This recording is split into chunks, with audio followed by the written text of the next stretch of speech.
এ পর্যায়ে আপনাদের সামনে গুরুত্বপূর্ণ নসিহত পেশ করবেন হযরত মাওলানা মুস্তাফিজুর রহমান মুস্তা।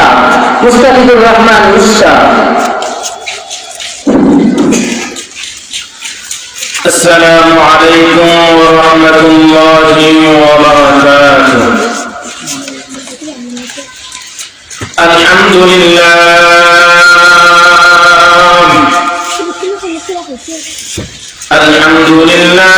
جعل الشمس والقمر بحسبان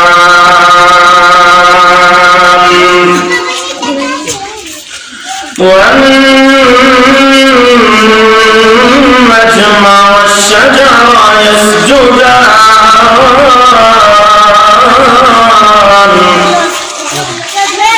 وفضل زمانا على زمان وإنسان على إنسان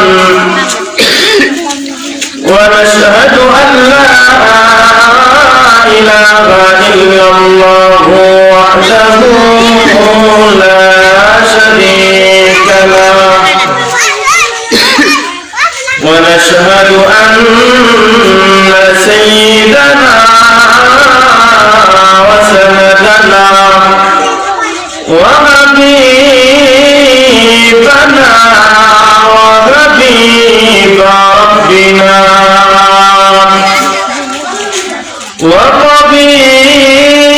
وطبيبنا وطبيب قلوبنا وأولانا ومولانا محمدا عبده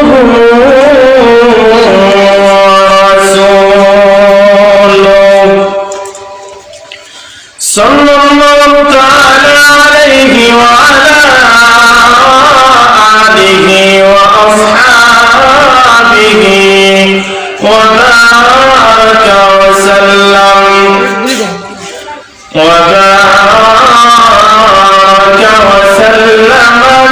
تسليما كثيرا أما بعد فأعوذ بالله من الشيطان الرجيم بسم الله الرحمن الرحيم قل إن الموت الذين تفرون منه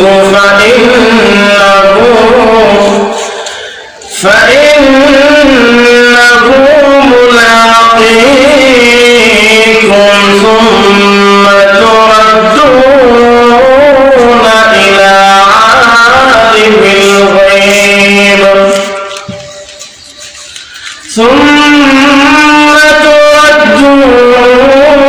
إلى عالم الغيب والشهادة فينبئكم بما كنتم تعملون.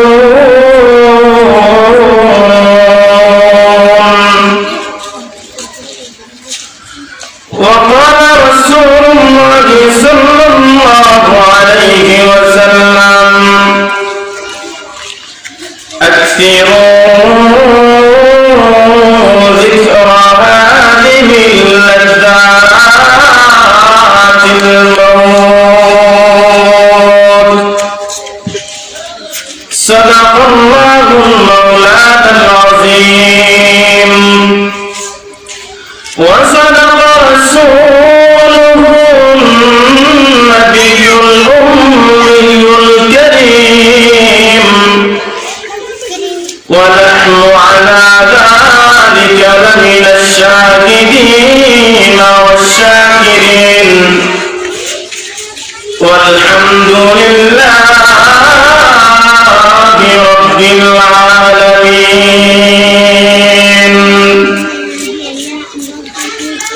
موت قاسم جان غافل اختتام زندگی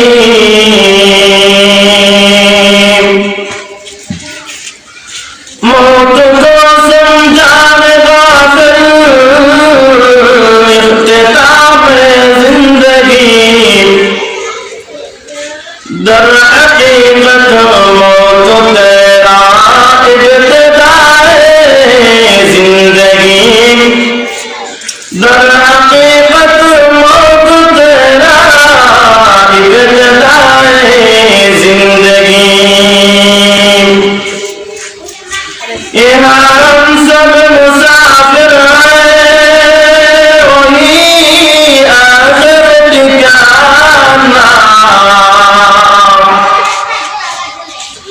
یہاں ہم سب مسافر ہیں وہی آخر ٹھکانا کوئی آگے روانہ ہے کوئی پیچھے روانہ کوئی آگے روانہ ہے کوئی پیچھے روانہ আলহামদুলিল্লাহ আল্লাহ পাক রব্বুল আলামিন এর লক্ষ কোটি শুকর ও সুজুদ যে রব্বে কারিম আমাদেরকে ঐতিহ্যবাহী গানকান্দা শাহে মসজিদ জামে মসজিদের উদ্যোগে আয়োজিত আজকে বার্ষিক ওয়াজ ও দোয়া মাহফিলের মধ্যে আসা বসার এবং কোরআন ও হাদিসের আলোকে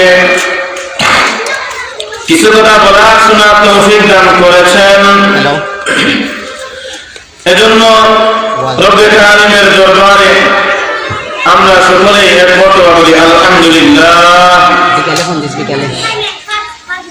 সম্মানিত শ্রোতা মণ্ডলী, আল্লাহ পাক রব্বুল আলামিন আমাদেরকে এই পৃথিবীর মধ্যে সৃষ্টি করেছেন। আল্লাহ পাক রব্বুল আলামিন তার কোরআনের মধ্যে বলে দিয়েছেন আমাদেরকে সৃষ্টি করার উদ্দেশ্যই হলো আল্লাহ পাক রব্বুল আলামিনের ইবাদত বندگی করা।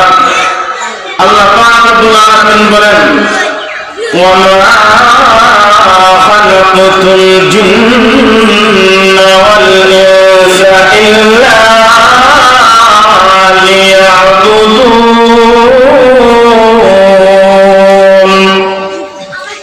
আল্লাহ পাক রব্বুল আলামিন বলেন ওয়া মা খালাকাতুল জিন্না ওয়াল ইনসা ইল্লা লিয়াবুদুন।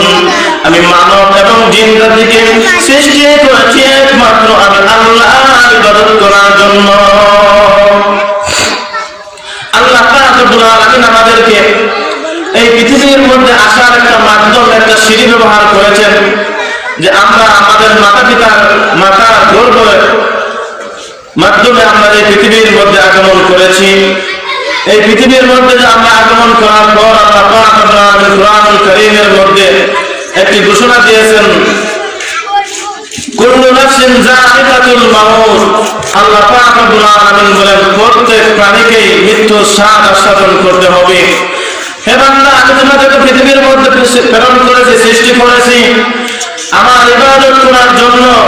তবে শুনে রাখো, তোমাকে যে পৃথিবীর মধ্যে প্রেরণ করলাম এখানে আজীবন থাকার জন্য না, চিরস্থায়ী তুমি এখানে না, বরং তুমি এই পৃথিবী থেকে একদিন আমার দরবারে চলে আসতে হবে। শুধু তুমি না, এমনকি যত প্রাণী আছে সব প্রাণীকেই আমার দরবারে একদিন আসতে হবে। মৃত্যু হবে, মৃত্যু হওয়ার পর আমি আল্লাহ দরবারে আবার ফিরে আসতে হবে। আল্লাহ পাক রব্বুল আলামিন এই ঘোষণা দিয়েছেন যে প্রত্যেক প্রাণীকে কি করতে হবে, মৃত্যুর স্বাদ আস্বাদন করতে হবে। এই ঘোষণা দেওয়ার পর আল্লাহ পাক রব্বুল আলামিন প্রত্যেক প্রাণীর জন্য প্রত্যেক প্রাণীর জন্য মৃত্যুর একটা নির্ধারিত সময় দিয়ে দিয়েছেন, যে সময়টা আমরা জানি না, কিন্তু আল্লাহ পাক রব্বুল আলামিনের কাছে এই সময়টা নির্ধারিত। আল্লাহ পাক রব্বুল আলামিনের কাছে এই সময়টা ক্লিয়ার স্পষ্টভাবে আছে। আমাদের এই যখন নির্ধারিত সময় আসবে, যখন আমাদের এই আল্লাহ পাক রব্বুল আলামিনের দরবারে সময়টুকু বাতলিয়ে দেওয়া হয়েছে, এই সময় যখন আমাদের চলে আসবে, তখন আমাদের নির্ধারিত সময়ে মৃত্যুবরণ করতে হবে। আল্লাহ পাক রব্বুল আলামিন কোরআনুল কারীমের মধ্যে বলেন, লিকুল্লি উম্মাতিন আজাল ফাইযা أجلهم لا يستأخرون ساعة لا يستأخرون ساعة ولا يستقدمون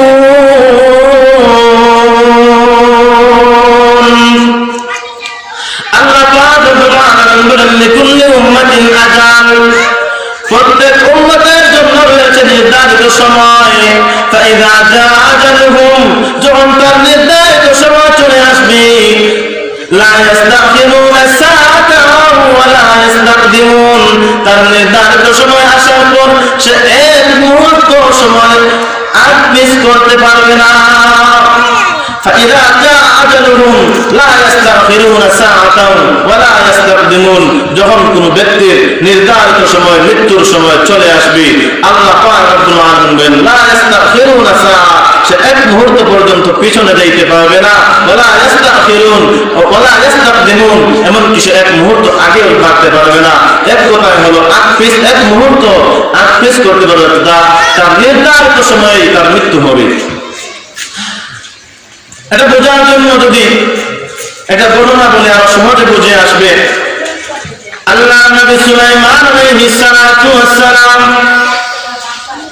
আল্লাহ পাক রব্বুল আলামিন হযরত সুলাইমান আলাইহিস সালাতু ওয়াস সালামকে এমন শক্তি দিয়েছিলেন যে আল্লাহ পাক রব্বুল আলামিন সুলাইমান আলাইহিস সালাতু ওয়াস সালামকে এমন মুজিজা দান করেছিলেন, তার নির্দেশে বাতাস চলতো, তার নির্দেশে জিন চলতো, তিনি সমস্ত প্রাণীদের বাসা বুঝতেন। আল্লাহ নবী সুলাইমান আলাইহিস সালাতু ওয়াস সালামের যুগে এক ব্যক্তি আল্লাহ নবী সুলাইমান আলাইহিস সালাতু ওয়াস সালামের দরবারে হঠাৎ করে দৌড়ায় আসলো। দেখা বোঝা গেল ওই ব্যক্তিটা খুব ভয় পেয়ে আছে। যখন আল্লাহ নবী সুলাইমান আলাইহিস সালাতু ওয়াস সালামের সামনে আসলো, ভীত সন্ত্রস্ত অবস্থায় আল্লাহ নবী সুলাইমান আলাইহিস সালাতু ওয়াস সালাম ওই ব্যক্তিকে জিজ্ঞাসা করলেন, ওরে আল্লাহর বান্দা, তোমার কি হয়েছে যে তুমি এত পেরেশান? তোমার কি এমন হয়েছে যে তুমি ভীত সন্ত্রস্ত অবস্থায় আমার দরবারে আসলাম? আল্লাহ নবী সুলাইমান আলাইহিস সালাতু ওয়াস সালামের প্রশ্ন শুনে ওই ব্যক্তি বলল, ওগো আল্লাহর নবী, আমি একটু আগে যে স্থান থেকে আপনার দরবারে আসলাম, আমি এক জায়গার মধ্যে দাঁড়িয়েছিলাম, আমি তাকায় দেখলাম এমন একটা ভয়ঙ্কর চেহারা আমার দিকে তাকিয়ে আছে। আমি ভয় পেয়ে আপনার দরবারে চলে আসলাম। আমার ভয় হচ্ছে যে ওই ব্যক্তিটা আমার কি করবে, আমার নাম কবজ করে নিবে, আমাকে মেরে ফেলবে। সুতরাং আমাকে মেরে ফেলার আগে আগে আপনি আমাকে এই স্থান থেকে ও বহুদূরে ছাড়িয়ে দিন, বহুদূরে প্রেরণ করে দিন। ওই ব্যক্তির অনুরোধ শুনে যখন ওই ব্যক্তি আকুতি মিনতি করতেছিল, আল্লাহ নবী সুলাইমান আলাইহিস সালাতু ওয়াস সালাম তার আকুতি মিনতি শোনার পর তাকে কি করলেন, বাতাসকে নির্দেশ দিলেন, ওরে বাতাস, যাও যাও ওই ব্যক্তিকে নিয়ে আমার দরবার থেকে বহু দূর নিয়ে চলে যাও। যখন আল্লাহ নবী সুলাইমান আলাইহিস সালাতু ওয়াস সালাম বাতাসকে নির্দেশ করলেন, বাতাস তার নির্দেশ পাওয়া মাত্র ওই ব্যক্তিকে তার শক্তি দ্বারা বাতাস উড়িয়ে উড়িয়ে হযরত সুলাইমান আলাইহিস সালাতু ওয়াস সালামের দরবার থেকে বহু দূর নিয়ে চলে গেল। যখন বহু দূর নিয়ে চলে গেল, যাওয়ার পর দেখা গেল ওই ব্যক্তিরা ওই স্থানে মৃত্যুবরণ করেছে। আসার পর ওই ব্যক্তি ওই স্থানে কি করলো? মৃত্যুবরণ করলো। হযরত আজরাইল আলাইহিস সালাতু ওয়াস সালাম ওই স্থানে তার জান কবজ করে নিলেন। আজরাইল আলাইহিস সালাতু ওয়াস সালাম যখন ওই ব্যক্তির জান কবজ করে ফিরতেছিলেন, প্রতিমধ্যে হযরত সুলাইমান আলাইহিস সালাতু ওয়াস সালামের সাথে দেখা। হযরত সুলাইমান আলাইহিস সালাতু ওয়াস সালাম আজরাইল আলাইহিস সালাতু ওয়াস সালামকে জিজ্ঞাসা করলেন, ওরে আজরাইল, তুমি কোথায় থেকে আসলা? আজরাইল আলাইহিস সালাতু ওয়াস সালাম বলেন, ও আল্লাহর নবী সুলাইমান, আমি এমন এক ব্যক্তির জান কবজ করে আসলাম যাকে আমি একটু আগে, কয়েক মুহূর্ত আগে আপনার দরবারে দেখেছি। তো তার একটু আগে যে এক ব্যক্তি আপনার দরবারে ভীত সন্ত্রস্ত অবস্থায় দৌড়ে এসেছিল, ওই ব্যক্তিকে যখন আমি আপনার দরবারে দেখলাম, ওই ব্যক্তিকে যখন আমি আপনার এলাকায় দেখলাম, দেখার পর ওই ব্যক্তির দিকে আমি কি করলাম? তাকালাম। ওই ব্যক্তি আমাকে দেখে ভয় পেয়ে আপনার দরবারে চলে আসলো। ওই ব্যক্তিকে আমি যখন আপনার এলাকায় দেখলাম, মনে মনে ভাবলাম, আল্লাহ পাক রব্বুল আলামিন তো ওই ব্যক্তির মৃত্যু আরো কয়েক মিনিট পর একটি নির্ধারিত আপনার দরবার থেকে বলতো না, একটি নির্ধারিত জায়গার মধ্যে মৃত্যু কি করে রেখেছেন, লিখে রেখেছেন এবং আমাকে নির্দেশ দিয়েছেন ওই ব্যক্তিকে যেন আমি কি করি, ওই স্থান থেকে মৃত্যু, ওই স্থান থেকে তার জান কবজ করি। এবং আমি যখন তাকে এখানে দেখলাম, ভাবলাম কোন মানুষের পক্ষে মুহূর্তের মধ্যে এত দূর যাওয়া সম্ভব না। আমি তাকে দেখে কি হয়ে গেলাম, অবাক হয়ে গেলাম। যখন অবাক হয়ে তার দিকে তাকালাম, সে আমাকে ভয় পেয়ে আপনার দরবারে চলে আসলো। আপনার দরবারে আসার পর আমি এদিকে প্রজ্ঞান না করে আমি চলে গেলাম আমার নির্ধারিত জায়গার মধ্যে। যখন নির্ধারিত জায়গার মধ্যে গেলাম, গিয়ে দেখি আমার আগে আগে ওই ব্যক্তি এখানে উপস্থিত এবং আমি ওই স্থান থেকে তার জান কবজ করে নিয়ে আসলাম। তো এই ঘটনাকে আমরা কি বুঝলাম? হযরত সুলাইমান আলাইহিস সালাতু ওয়াস সালামের এই ঘটনাকে আমরা বুঝতে পারি যে আল্লাহ পাক রব্বুল আলামিন যেখানে যার মৃত্যু লিখে রেখেছেন, যে স্থানে যার মৃত্যু হওয়ার কথা, সেই স্থানে যত দূরই হোক না কেন, যে স্থান যত ভয়াবহ জায়গায় হোক না কেন, আল্লাহ পাক রব্বুল আলামিন যে কোনো উসিলায়, যে কোনো মাধ্যমে আপনাকে ওই জায়গার মধ্যে নিয়ে পৌঁছাবেন এবং নির্ধারিত জায়গার মধ্যে নির্ধারিত সময়ে আপনার কি হবে? মৃত্যু হবে। আমার ভাইরা, আল্লাহ পাক রব্বুল আলামিন বলেন, যদি মৃত্যু থেকে আপনি পলায়ন করেও কোন বড় অট্টালিকার মধ্যে চলে যাও, বড় অট্টালিকার ভিতরেও যদি কি করো, মৃত্যু থেকে পলায়ন করা, বাঁচার জন্য কোন অট্টালিকার ভিতরে ঢুকে যাও, এমন কোন নিরাপদ জায়গার মধ্যে ঢুকে যাও যেখানে কোন ধরনের কোনো কিছু পৌঁছা সম্ভব না, এরপরে ওই জায়গা থেকে আপনার কি করা হবে? আপনার জান কবজ করা হবে। আল্লাহ পাক রব্বুল আলামিন বলেন,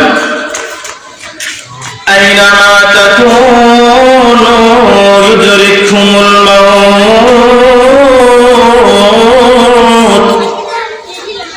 ولو كنتم في بروج مشيدة। আল্লাহ পাক রব্বুল আলামিন বলেন, আইনামা তাকুনু ইউদরিকুমুল মাউত, যদি মৃত্যু থেকে পলায়ন করে, মৃত্যু থেকে বাঁচার জন্য, ওয়ালাউ কুনতুম ফি বুরুজিন মুশাইয়াদা, অট্টালিকার ভিতরে কি করো? প্রবেশ করো, অট্টালিকার ভিতরে ঢুকে যাও, বড় বড় নিরাপদ জায়গার মধ্যে চলে যাও, সেখানেও আপনাকে মৃত্যু গিয়ে পাকড়াও করবে। আমার ভাইরা, আল্লাহ পাক রব্বুল আলামিন ঘোষণা দিয়ে দিয়েছেন, আপনি যে কোনো নিরাপদ জায়গার মধ্যে যান না কেন, যত অক্সিজেন, যত আইসিইউ, যত কিছু আবিষ্কার হোক না কেন, আপনার যখন নির্ধারিত সময় আসবে, যত হাজার হাজার ডাক্তারকে আপনি যদি আপনার সেবার জন্য রেখে দেন, আপনার নির্ধারিত সময়কে এক মুহূর্ত পর্যন্ত আর পিছ করতে পারবে না। আমার ভাইরা, এক ব্যক্তি, এক মহিলা, তার এক গোলাম ছিল। তার গোলাম একজন পুরুষ ছিল, যুবক। ওই মহিলা গর্ভবতী অবস্থায় ছিল। হঠাৎ একদিন রাত্রিবেলা ওই মহিলা প্রসব ব্যথা আরম্ভ হলো। যখন ওই মহিলার প্রসব ব্যথা আরম্ভ হলো, তখন ওই গোলামকে আদেশ করলো আলো বাতির ব্যবস্থা করার জন্য। আমাদের মতো তো আজকাল আগেকার জমানায় কি ছিল না, লাইটিং এর ব্যবস্থা ছিল না, কারেন্ট ছিল না, তখন আগুন ছিল একমাত্র আলোর ব্যবস্থা। তখন ওই ব্যক্তি আগুনের তালাশে বাহির হয়ে গেল। ওই গোলাম যখন আগুনের জন্য বাহির হইল, বাহির হয়ে যখন হাঁটতে শুরু করলো আগুনের তালাশে, হাঁটতে হাঁটতে যখন এক পর্যায়ে এক বৃদ্ধ লোকের সাক্ষাৎ পাইল।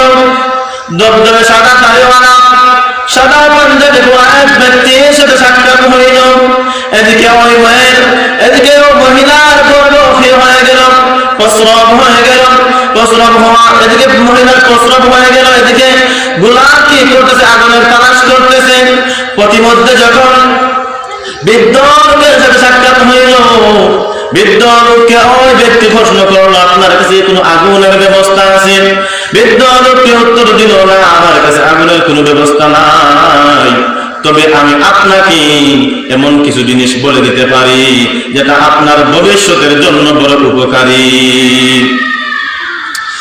ওই ব্যক্তি বলল, তারপরে বলেন কি বলতে চান? ওই বৃদ্ধ লোকটি বলল, আরে বালক শোনো, তোমার মালিকের ঘরে আজকে যে সন্তানদের জন্মগ্রহণ করেছে, একজন মেয়ে জন্মগ্রহণ করেছে। ওই মেয়ে যখন বড় হবে, বড় হওয়ার পর দেখা যাবে ওই মেয়েটি একটি জিনাকারী হবে। শুধু জিনাকারী না, সে 100 জিনা করবে। জিনা করার পর ওই মেয়ে তোমার সাথে বিবাহ হবে। এটা শোনার পর গোলাম অবাক হয়ে গেল, বলল, এই ব্যক্তি কি বলে? অবাক হয়ে তাকিয়ে রইল। ওই বৃদ্ধ লোকটি বলল, অনেক গোলাম শোনো, শুধু তাই না, শুধু তাই না, ওই মেয়েটির মৃত্যুর কারণ হবে একটি ছোট মাকড়সা। একথা শোনার পর, যখন এটা শুনলো গোলাম, শোনার পর কি করলো, ওই ব্যক্তির পাশ থেকে দল দিয়ে চলে আসলো, আর আগুন আনলো না। আগুন না আনে যখন ওই ব্যক্তি কি করলো, তার মালিকের ঘরে গেল। মালিকের ঘরে গিয়ে দেখলো সত্যি সত্যি একজন মেয়ের সন্তান জন্মগ্রহণ করেছে। যখন ওই ব্যক্তি দেখলো একজন মেয়ের সন্তান জন্মগ্রহণ করেছে, তখন তার দিলের মধ্যে কি হইল, ওই বৃদ্ধ ব্যক্তির ভবিষ্যৎবাণীগুলো ফুটে উঠল। ওই মহিলা একজন জিনাকারী হবে এবং 100 জিনা করবে। জিনা করার পর তার সাথে কি হবে, ওই গোলামের সাথে ওই মেয়েটির কি হবে, বিবাহ হবে। এটা যখন তার মাথার মধ্যে ঘুরতেছিল, তখন সে ভাবলো এই জিনাকারী মেয়েকে বাঁচিয়ে রাখা যাবে না। ওই মেয়েকে যদি আজকে আমি ছেড়ে দেই, ওই মেয়েকে যদি আজকে আমি কি করে না পারি, তাহলে দেখা যাবে ওই মেয়েটি বড় হওয়ার পর জিনা করবে। জিনা করার পর আমার সাথে বিবাহ হবে, আর একজন জিনাকারী মেয়েকে আমি বিবাহ করব। এটা কখনো সম্ভব না। এরা কল্পনা করতেছিল। এক পর্যায়ে সে নিজেকে কন্ট্রোল হারিয়ে ফেললো। কন্ট্রোল হারিয়ে ওই মেয়েকে তার খুলে নেওয়ার পর ওই মেয়েকে ধরে তার পেট ফেলে দিল। যখন ওই মেয়ের পেট ফেলে দিল, পেট ফেলে দেওয়ার পর মা চিৎকার করে উঠলো। ওই গোলাম মায়ের চিৎকার শুনে ওই মেয়েটিকে ফেলে দিয়ে, ওই মেয়েটিকে ছেড়ে দিয়ে সে দৌড়িয়ে এলাকা ছেড়ে পলায়ন করলো। এদিকে মা তার সন্তানকে তুলে নিয়ে ডাক্তারের কাছে যায়। ডাক্তারের কাছে যাইয়া ওই ব্যক্তি, ওই মা কি করলো, সন্তানকে চিকিৎসা করলো। দেখা গেল সন্তানটি বেঁচে গেল। এদিকে ওই গোলাম ভাবলো যেহেতু পেট ফেলে দিয়েছি, বাঁচার কোনো সম্ভাবনা নাই। সে কি করলো, যেহেতু ওই মেয়েটি মরে গেছে, তাহলে যদি আমি এই দেশে থাকি, এই এলাকায় থাকি, তাহলে আমাকে আমার মালিক কি করবে, আমাকে ফাঁসি দিয়ে দিবে, আমাকে আমার মালিক বাঁচতে দিবে না। এটা ভাবতে লাগলো এবং সে পলায়ন করতে লাগলো। পলায়ন করতে করতে সে দেশ ছেড়ে চলে গেল। যখন সে দেশ ছেড়ে চলে গেল, এদিকে মেয়েটি সুস্থ হয়ে উঠল। এভাবে তাদের কি হইতে লাগলো, দিন অতিক্রম হইতে লাগলো। এক পর্যায়ে দেখা যায় মেয়েটি বড় হয়ে গেল। এবং ওই ভবিষ্যৎবাণী অনুযায়ী মেয়েটি জিনাকারী হয়ে গেল, একজন বেশ্যা হয়ে গেল। এদিকে এই গোলাম বাহিরে দেশে গিয়ে ব্যবসা বাণিজ্য করে বড় ধনী বড় কি হয়ে গেল, ধন সম্পদের মালিক হয়ে গেল। যখন ওই গোলাম ধন সম্পদের মালিক হয়ে গেল, ধন সম্পদের মালিক হওয়ার পর ওই গোলামের আকাঙ্ক্ষা জানলো, এখন তো বহু বছর চলে গেছে, আমাকে কেউ চিনবেও না, এখন আমি আমার দেশে চলে যেতে পারি। সে কি করলো, ভেবে সে তার দেশে চলে আসলো। দেশে আসার পর তার সমস্ত ধন সম্পত্তিকে নিয়ে দেশে চলে আসলো। দেশে আসার পর সে ভাবলো এত বছর তো অতিবাহিত করে ফেললাম, এখন একটা বিবাহের প্রয়োজন। এটা যখন সে মনস্থির করলো সে এখন বিবাহ করবে, বিবাহ করার জন্য একজন ঘটক নির্ধারণ করলো। তার জন্য কি করার জন্য, মেয়ে বাছাই করার জন্য।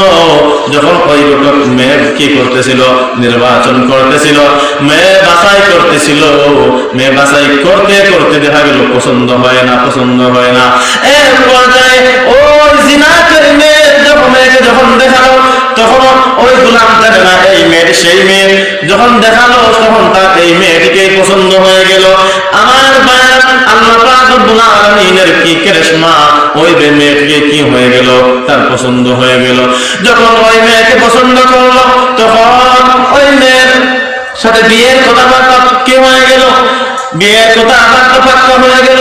যখন বিয়ের কথাবার্তা কি হয়ে গেল, ফাঁকা হয়ে গেল, তখন দেখা গেল ওই মেয়েকে ওই গোলাম কি করলো, বিবাহ করলো।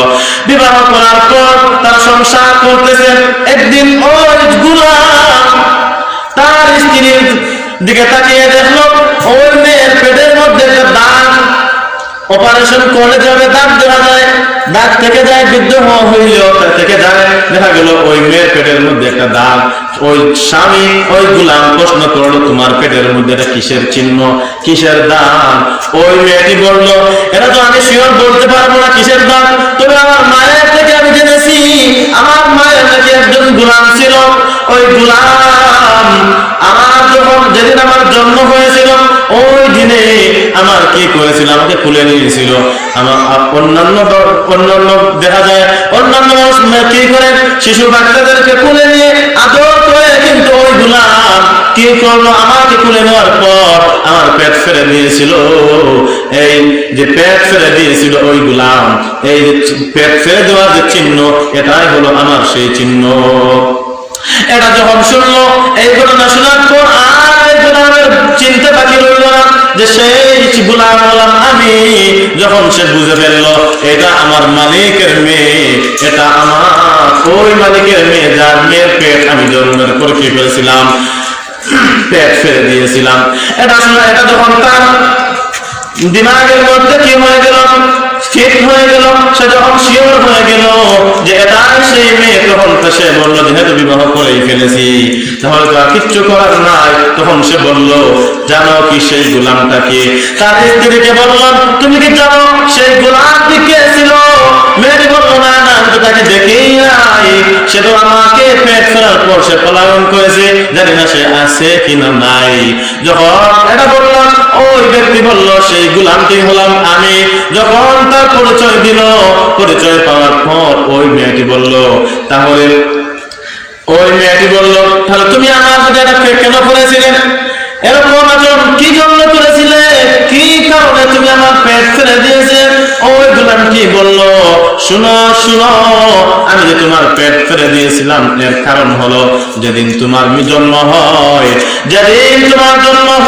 জন্ম হওয়ার দিন আমি কি করেছিলাম, অন্ধকার যদি ছিল আলোর জন্য বাহিরে গিয়েছিলাম। বাহিরে যাওয়ার পর দেখলাম একজন বৃদ্ধ ব্যক্তি আমার সামনে আসলো। বৃদ্ধ ব্যক্তি আমাকে বলল, তুমি যখন বড় হওয়ার পর আমার সাথে তোমার বিবাহ হবে, তবে বিবাহের আগে তুমি 100 জিনা করবে। এটা যখন আমি শুনলাম, আমি ভাবলাম একজন জিনাকারী মেয়েকে তো আমি বিবাহ করতে পারি না, তাই আমি তোমাকে মারার জন্য তোমার পেট ফেলে দিয়েছিলাম। ওই মেয়েটি ওই গোলামটি বলল, শুনো, শুধু তাই না, আমি তোমার ব্যাপারে আরো একটা কথা জানি, সেটা হলো তোমার মৃত্যুর একমাত্র কারণ হবে একটা ছোট্ট মাকড়সা, একটা পোকা তোমার মৃত্যুর কারণ হবে। ওই মেয়েটি বলল, একটা ছোট্ট মাকড়সা, একটা ছোট্ট পোকা আমার মৃত্যুর কারণ হবে, এটা কিভাবে বিশ্বাস করি? আমার ওই যুবক ওই গোলাম বলল, তুমি কি তোমার গোলামের আগে 100 জিনা করো নাই? ওই মেয়েটি বলল, শুনো শুনো, জিনা করেছি এটা জানি, কিন্তু কত তার জিনা করেছে এটা গনে রাখি নাই, হিসাব করি নাই। যখন ওই যুবক বলল, ওরে আমার স্ত্রী শোনো, তুমি যেহেতু ওই ব্যক্তি 2টা ভবিষ্যৎবাণী করেছিল, তুমি কি করবা? বিয়ের আগে 100 জিনা করবা, আর বিয়ের পরে এরপরে তোমার মৃত্যুর কারণ হবে মাকড়সা। তোমার ওই বৃদ্ধ ব্যক্তির একটা ভবিষ্যৎবাণী কি হয়ে গেছে? একটা ভবিষ্যৎবাণী বাস্তবায়ন হয়ে গেছে, তাই তোমার দ্বিতীয় ভবিষ্যৎবাণীটাও বাস্তবায়ন হওয়া প্রায় শিওর। যখন এটা শুনলাম, শোনার পর ওই মেয়েটি বলল, তোমার এর থেকে বাঁচার উপায় কি? তখন তারা স্বামী স্ত্রী মিলে পরামর্শ করতে লাগলো, এমন কোন জায়গা যাওয়া যায় কিনা, এমন কোন জায়গা নির্মাণ করা যায় কিনা যেখানে যদি যায় কোন ধরনের কোন পোকা মাকড় সেখানে প্রবেশ করতে পারবে না, এমন কোন ভবন তৈরি করা যায় কিনা। তারা পরিকল্পনা করতে লাগলো। এক পর্যায়ে তারা পরিকল্পনা করলো, এমন একটা প্রাসাদ নির্মাণ করবে যেখানে কোনো ধরনের কোনো পোকা মাকড় কোনো ধরনের কোনো কিছু প্রবেশ করতে পারবে না। তাদের কল্পনা অনুযায়ী যেহেতু ওই গোলাম কি হয়ে গিয়েছিল, বড় ধন সম্পদের মালিক হয়ে গিয়েছিল, তার পরিকল্পনা অনুযায়ী সে কি করলো? একটা বড় প্রাসাদ নির্মাণ করলো।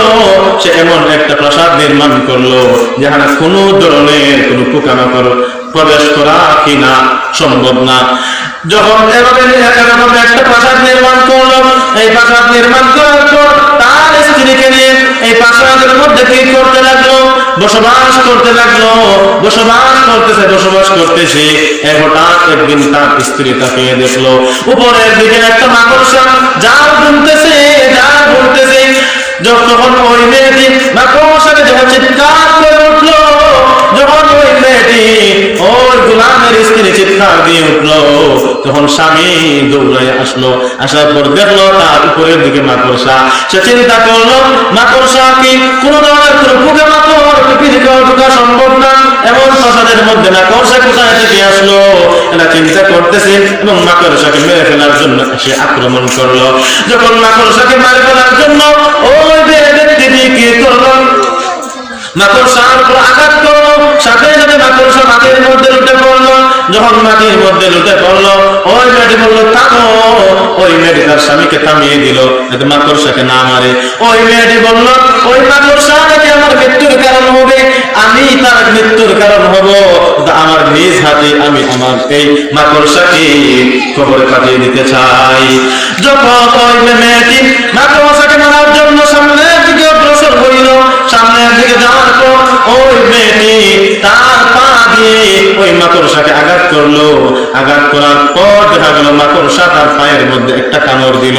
কামড় দেওয়ার পরে ওই মাকড়সা যখন তার পায়ের মধ্যে চুবল মারলো, কামড় দিল। কামড় দেওয়ার পর দেখা গেল ওই মেয়েটির সমস্ত শরীর কি হয়ে যাইতেছে, সমস্ত শরীরের রং চেঞ্জ হয়ে যাইতেছে। তোরা এই মাকড়টার মধ্যে বিষ ছিল। যখন বিষ কি করলো, মেয়েটির ভিতরে প্রবেশ করলো, দেখা গেল ওই মেয়েটি বিষে বিষাক্রান্ত হয়ে মৃত্যুবরণ করলো। আমার ভাইরা, এই ঘটনা থেকে আমরা কি বুঝলাম?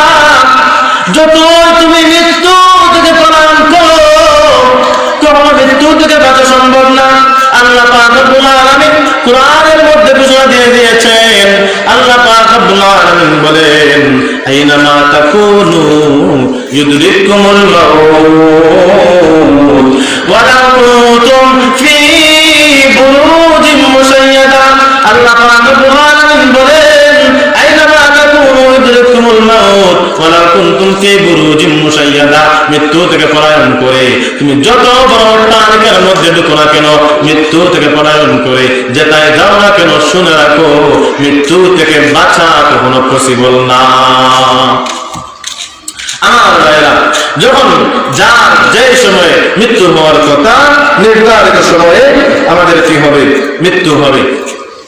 আল্লাহ পাক রব্বুল আলামিন কুরআন কারীমের অন্য আয়াতের মধ্যে বলেন, قل إن الموت الذين تفرون منه فإنه ملاقيكم ثم تردون إلى عالم الغيب والشهادة الله رب العالمين তার হাবিব মুহাম্মদ মুস্তাফা সাল্লাল্লাহু আলাইহি ওয়াসাল্লাম কে ডাক দিয়ে বলেন, কুল ইন্নাল মাউত, ও আমার প্রিয় নবী, আমার হাবিব, তুমি তোমার উম্মতকে জানিয়ে দাও, বলে দাও, ইন্নাল মাউতাল্লাযী তাফিরুন মিনহু ফাইন্নাহু মুলাকীকুম, মৃত্যু থেকে তারা যতই পলায়ন করবে, শুনে রাখো, মৃত্যু থেকে তোমরা যতই পলায়ন করবা, কখনো মৃত্যু থেকে পলায়ন করে বেঁচে যাওয়ার কোনো চান্স নাই, বেঁচে যাওয়ার কোনো অপশন নাই, বরং ফাইন্নাহু মুলাকীকুম, বরং মৃত্যু তোমার সাথে সাক্ষাৎ করবেই করবে। কুল ইন্নাল মাউতাল্লাযীনা তাফিরুনা মিনহু ফাইন্নাহু মুলাকীকুম, তুমি মৃত্যু থেকে যতই পলায়ন করবা, মৃত্যু থেকে যতই বাঁচার চেষ্টা করবা, শুনে রাখো, যতই বাঁচার চেষ্টা করো না কেন, তোমার সব চেষ্টা ব্যর্থ হবে, বিফলে যাবে, তোমার সাথে মৃত্যু মুলাকাত করবেই করবে। আমার ভাইরা, জনক এক ব্যক্তি ঘুমের মধ্যে স্বপ্নে দেখতে লাগলো, ঘুমের মধ্যে সে দেখলো একটা বাঘ তার দিকে এগিয়ে আসতেছে, তাকে আক্রমণ করার জন্য। যখন ঘুমের মধ্যে ওই ব্যক্তি দেখলো, তার স্বপ্নে দেখতেছে একটা বাঘ তার দিকে আক্রমণ করার জন্য আসতেছে, ওই ব্যক্তির বাঘ থেকে বাঁচার জন্য পলায়ন করতে লাগলো, দৌড়াইতে লাগলো, দৌড়িয়ে দৌড়িয়ে এসে একটি গাছ দেখতে পেল। যখন ওই ব্যক্তি গাছ দেখলো, সে বাঘ থেকে বাঁচার জন্য, সে বাঘের আক্রমণ থেকে বাঁচার জন্য গাছের মধ্যে উঠে গেল। গাছের মধ্যে উঠে দেখলো সে যেই ডালের মধ্যে বসে আছে, দুইটা ইঁদুর আসলো। দুইটা ইঁদুর আসার পর একটা সাদা ইঁদুর, একটা কালো ইঁদুর, ওই কালো ইঁদুর এবং সাদা ইঁদুর একটা আসে আর একটা যায়, এবং সে যে ডালের মধ্যে বসে আছে ওই ডাল থেকে কিছু কিছু করে খেয়ে যায়। সাদা ইঁদুর আসে, কিছু ডালকে কি করে, ডালের কিছু অংশ খায়, আবার কিছুক্ষণ পর এই সাদা ইঁদুরটি চলে যায় এবং কালো ইঁদুরটি চলে আসে। ওই কালো ইঁদুর সে যে ডালের মধ্যে বসে আছে কি করে আরো কিছু অংশ খায়। সে দেখলো একটা যায় আরেকটা আসে, এভাবে এক পর্যায়ে কি করতে, তার ডাল থেকে শেষ করতে লাগলো। সে নিচের দিকে তাকিয়ে দেখলো বিশাল বড় পুকুর, বিশাল বড় পুকুর, এবং তাকিয়ে দেখলো ওই পুকুরের মধ্যে কি আছে, ওই পুকুরের মধ্যে বিশাল বড় বড় সাপ রয়েছে। সে চিন্তা করলো, এখন যদি আমি কি করি, এই ডাল থেকে ওই নদীর মধ্যে ওই পুকুরের মধ্যে পড়ে যায়, তাহলে তো সর্পগুলো আমাকে, সাপগুলো আমাকে কি করে ফেলবে, খেয়ে ফেলবে। তখন সে টেনশনের মধ্যে পড়ে গেল। সে যখন ভয় পাচ্ছিল, যখন দেখা গেল তার ঘুম ভেঙে গেল, এই ভয়ঙ্কর স্বপ্ন দেখলো, দেখার পর যখন তার ঘুম ভেঙে গেল, ঘুম থেকে উঠে ওই ব্যক্তি কি করলো, দৌড়ে একজন বুজুর্গ আল্লাহওয়ালার কাছে গেল। আল্লাহওয়ালার কাছে যাইয়ে তার সম্পূর্ণ স্বপ্ন বলল। ওই ব্যক্তি বলল, শুনো শুনো, এই যে তুমি দেখেছো, এই যে তুমি দেখলা কি একটা বাঘ তোমার উপর আক্রমণ করার চেষ্টা করতেছে, এই বাঘ হলো তোমার আজরাইল, এবং যে দুইটা কালো ইঁদুর এবং একটা সাদা ইঁদুর দেখলা, এই কালো ইঁদুর এবং সাদা ইঁদুর হতে তোমার জীবনের হায়াত, অর্থাৎ দিন এবং রাত। দিন যখন আসে রাত চলে যায়, রাত যখন আসে দিন চলে যায়, এভাবে একটা আসে আর একটা যায়, এবং তোমার হায়াত থেকে একদিন করে কমতে থাকে। যেভাবে তোমার বসা, তুমি যে ডালের মধ্যে বসেছিলে, এই ডাল কিছু কিছু করে শেষ হয়ে যাচ্ছিল, ঠিক ভাবে তোমার জীবন থেকে একদিন আসছে একদিন যাচ্ছে, মানে হলো তোমার হায়াত থেকে কিছুদিন, একদিন কমে গেল, একদিন চলে গেল, মানে একটা দিন চলে গেল, তোমার হায়াত থেকে একদিন কমে গেল, এবং একদিন তুমি কি করবা, একদিন তোমার হায়াত শেষ হয়ে যাবে, এবং তুমি ওই যে নিচে পুকুরটা দেখতে পাইলা, এটা হলো তোমার কবর, এবং এক পর্যায়ে তুমি তোমার হায়াত শেষ হওয়ার কারণে তুমি তোমার ওই কবরের মধ্যে নিক্ষিপ্ত হবা। আমার এই ঘটনাকে কি বুঝলাম, এই ঘটনাকে বুঝে আল্লাহ পাক রব্বুল আলামিন যে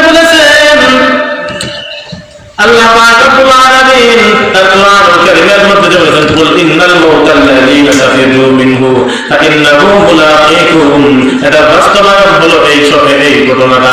আমার মৃত্যু থেকে এই ব্যক্তি পলায়ন করতেছিল, বাঘের আক্রমণ থেকে পলায়ন করতেছিল, এক পর্যায়ে সে গাছের মধ্যে উঠছিল বাঘের আক্রমণ থেকে বাঁচার জন্য, কিন্তু পলায়ন করবো কিন্তু বাঁচার কোনো চান্স নাই। কি হবে? আপনার নির্ধারিত সময়ে আপনার মৃত্যু হবে। এই সমস্ত আলোচনা থেকে আমরা কি বুঝলাম? আজকের এই সমস্ত আলোচনা থেকে আলোচনার মূল মর্ম হলো যে মৃত্যু থেকে আমরা যতই পলায়ন করি না কেন, মৃত্যু থেকে বাঁচার জন্য আমরা যতই কি করি না কেন, পলায়ন করি না কেন, কিন্তু মৃত্যু থেকে কখনো পলায়ন করা সম্ভব না। বরং একদিন না একদিন আমাদের সবাইকে মৃত্যুর স্বাদ আস্বাদন করতে হবে। তাই মৃত্যুর সময় আসার আগে আগে আমাদেরকে মৃত্যুর সামানা, কবরের সামানা তৈরি করে আমরা কি করতে হবে? মৃত্যুর জন্য প্রস্তুতি গ্রহণ করতে হবে, মৃত্যুর জন্য তৈরি হতে হবে। এজন্য আমাদেরকে আল্লাহ পাক রব্বুল আলামিনের বাতলার পথ অনুযায়ী চলতে হবে, আমাদেরকে সিরাতে মুস্তাকিমের উপর চলতে হবে, আমাদেরকে আমাদের নবীর সুন্নাহ অনুযায়ী চলতে হবে, আমাদেরকে আমাদের নবী যে রাস্তা দিয়ে নিয়েছেন সেই রাস্তা অনুযায়ী চলতে হবে। আল্লাহ নবী বলেন আকসিরু যিকরা বিল্লাযাতিল মাউত। আল্লাহ নবী বলেন আকসিরু যিকরা, তোমরা অধিক পরিমাণে ওই মৃত্যুকে কি করো? স্মরণ করো। হাযিহিল লাযাতিল মাউত, দুনিয়ার যত স্বাদ আছে সব স্বাদ দিয়েছে মৃত্যু কি করে ফেলে? দুঃস্বাদ করে ফেলে। ওই মৃত্যুকে বেশি পরিমাণে স্মরণ করো। অন্য হাদিসের মধ্যে নবী করিম সাল্লাল্লাহু আলাইহি ওয়াসাল্লাম বলেন বেশি বেশি করে যে ব্যক্তি কি করবে? মৃত্যুর কথা স্মরণ করবে। যে ব্যক্তি কবরের পাশে যাইয়া মৃত্যুর কথা স্মরণ করবে এবং কান্না করবে, যে ব্যক্তি মৃত্যুর কথা বেশি বেশি করে স্মরণ করবে, আল্লাহ পাক রব্বুল আলামিন তাকে ওই ব্যক্তিকে ঈমানের হালতে কি করবেন? মৃত্যুবরণ করবেন। আমার ভাইরা, আমাদের শেষ সম্বল হলো ঈমান, আমাদের শেষ সম্বল হলো ঈমান। আমরা যদি কবরের মধ্যে ঈমান নিয়ে যেতে পারি, আল্লাহ পাক রব্বুল আলামিন আমাদেরকে কি করবেন? জান্নাত দান করবেন। আমার ভাইরা, মূল কথা হলো আমাদেরকে একদিন মৃত্যুবরণ করতে হবে এবং আমাদেরকে এই দুনিয়ার মধ্যে মৃত্যুর আগে আগে আমাদেরকে কবরের জন্য সামানা তৈরি করে দিতে হবে। আল্লাহ পাক রব্বুল আলামিন আমাদেরকে আমাদের যা শুনলাম এবং বললাম সব কিছুর উপর প্রথমে আমাকে এবং যারা শুনলাম সবাইকে আমল করার তৌফিক দান করুন এবং বেশি বেশি করে মৃত্যুর কথা স্মরণ করার তৌফিক দান করুন। আর আজকের এই আয়োজনকে আল্লাহ পাক রব্বুল আলামিন কবুল করুন। আমিন। ওয়া আখিরু দাওয়ানা আলহামদুলিল্লাহি রাব্বিল আলামিন।